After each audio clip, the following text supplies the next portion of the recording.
Hello again, everybody, and welcome back to the channel. In today's video, I'm going to be going over some questions I received in my email, and I'm going to be going over growing hemp in the spring and why we're not growing right now, even though the weather is still good for it.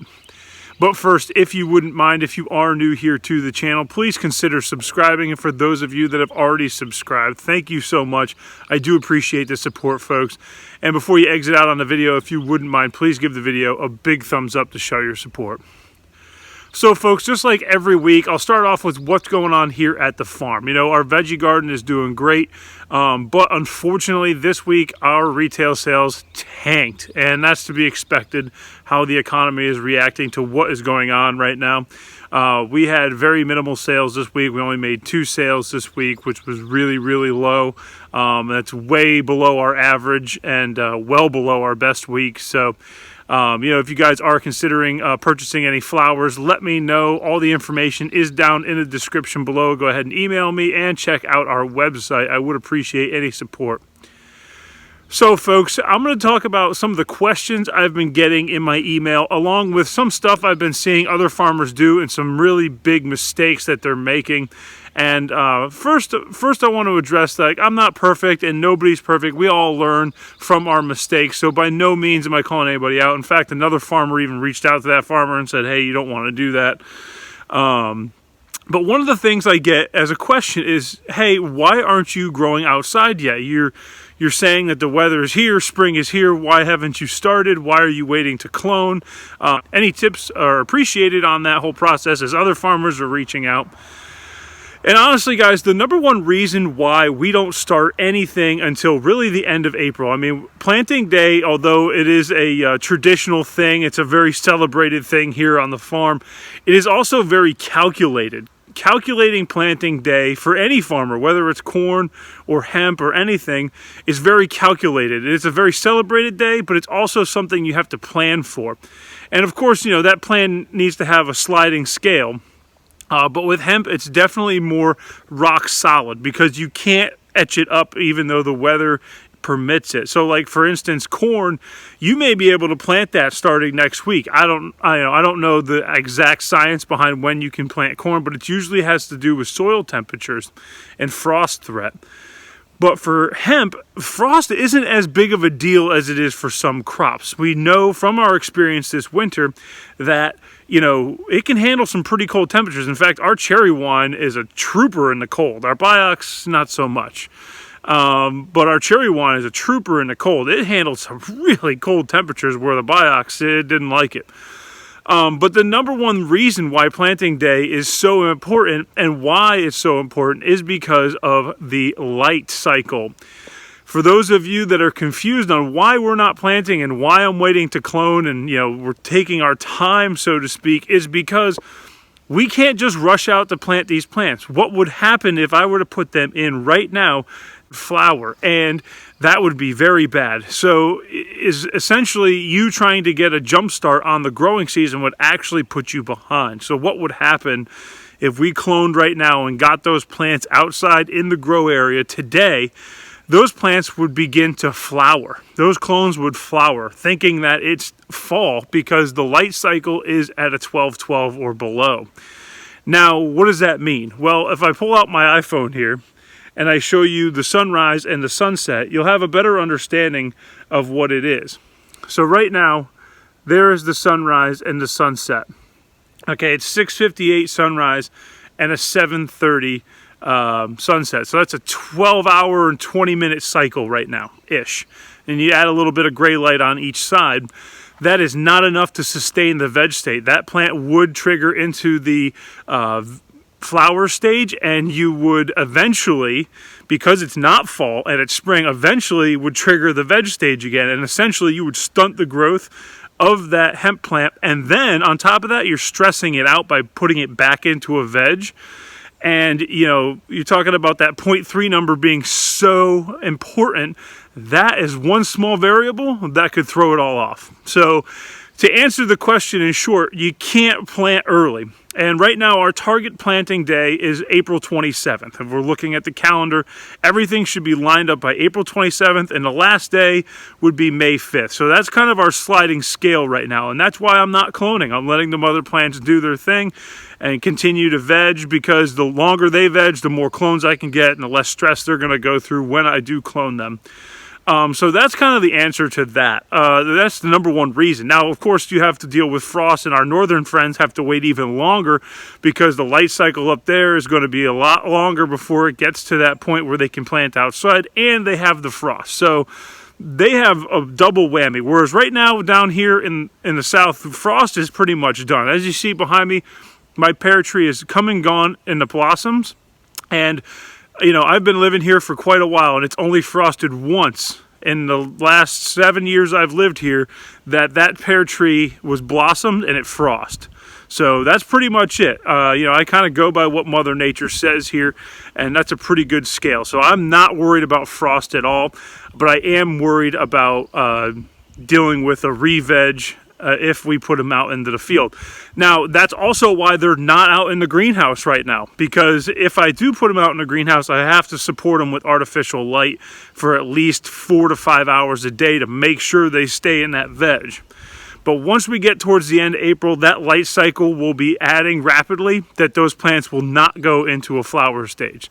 So that's kind of what's going on right now, and why I'm just kind of dragging my feet. I know it seems like, why in the world is he waiting so long? Why isn't he putting them in the ground? And I have seen some farmers do it, and it doesn't work out. They do flower. So take my word for it, you don't want to do it. And that's just my word to the wise on that. But yeah, if you guys have questions about hemp, leave them in the comments below. Another question I have quite frequently in my email is, what is so important about CBG? Why was it so important to get CBG here on the farm? And can you tell me what CBG does versus CBD? And I'll tell you right now, I have no idea if any of the facts are true. So don't take my word for it. Don't like be end all be all. This is the information, CBD versus CBG. A lot of the properties are very similar, but from my understanding is CBG is a better pain reliever, whereas CBD is more of an anxiety reliever, more brain function, stuff like that. Now, it does relieve pain, don't get me wrong, it does, but CBG might be better at it. There's also some studies out there, and again, these may not be factual, but there are studies out there that it can hinder tumor growth, and that is pretty big. If that is true, CBG could explode into the market. And right now, given what's going on in the world, especially when it comes to medicines, you may see a very big push into the cannabinoids, because that's something that's produced right here in the USA. And right now, we're kind of like struggling with a lot of our medicines because they're not made here in the United States. So you may see a big push into cannabinoids because it's something we can produce right now and is already being produced. But yeah, that's a question I get quite frequently, and the answer is I just don't know, and that's why we're going to experiment with it this year. That's why it was important to get it here on the farm, was because I wanted to put my hands on it. I want to try it for myself, and I want to start looking into it a little bit more. And I think as it becomes more mainstream, I think you'll see CBG research uptick.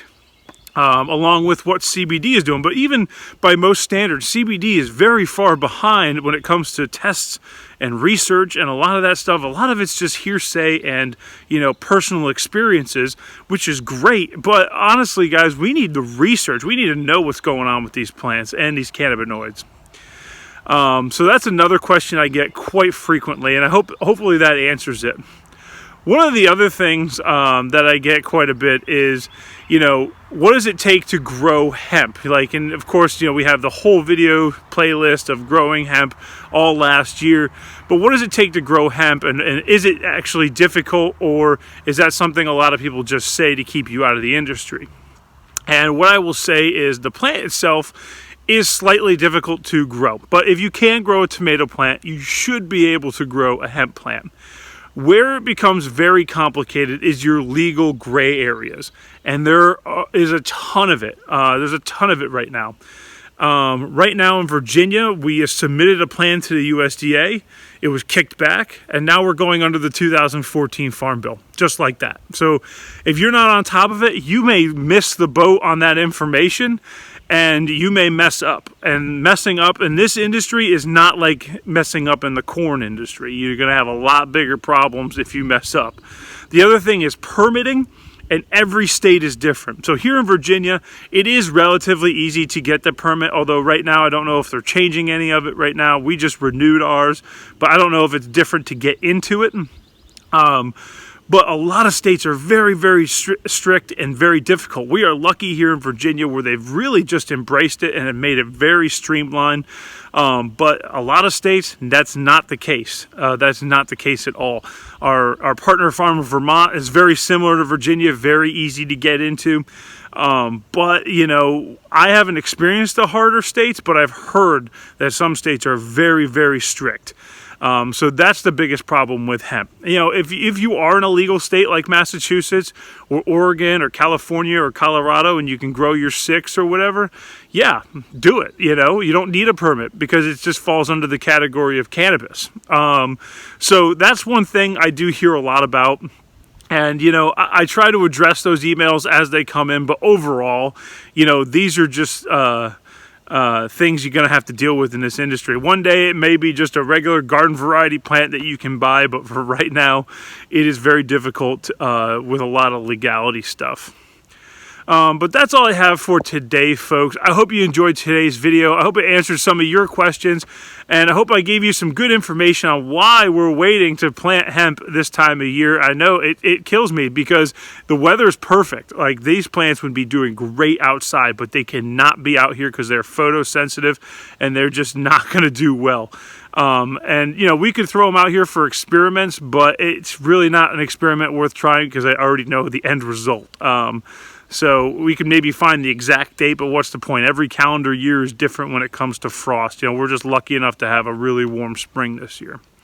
But that's all I have for today's video, folks. If you are interested in any retail flower, please let me know. All that information is down in the description below. Go ahead and check it out. We're on Facebook and Instagram if you want to reach out. That's another way. Those links are in the description below as well. And that's all I have for you today, folks. I hope you enjoyed today's video. Please take care, stay healthy, and I will see you in another video.